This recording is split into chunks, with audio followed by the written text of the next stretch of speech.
ಕರುಣೆಗೆ ಬೆಲೆಯಿದೆ, ಪುಣ್ಯಕ್ಕೆ ಫಲವಿದೆ. ದಯವ ತೋರುವ ಮಣ್ಣಿನ ಗುಣವಿದೆ.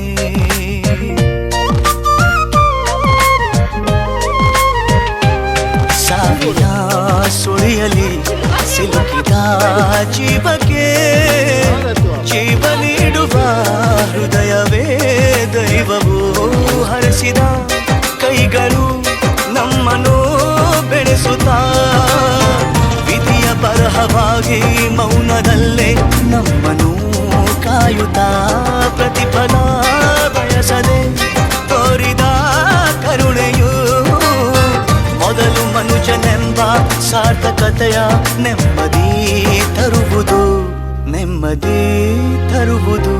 ಏನಾಗಲಿ ಮುಂದೆ ಸಾಗುನಿ, ಬಯಸಿದ್ದಿಲ್ಲ ಸಿಗದು ಬಾಳಲಿ, ಬಯಸಿದ್ದಿಲ್ಲ ಸಿಗದು ಬಾಳಲಿ. ಓ ನನ್ನಾಣೆ ನನ್ನ ಮಾತು ಸುಳ್ಳಲ್ಲ,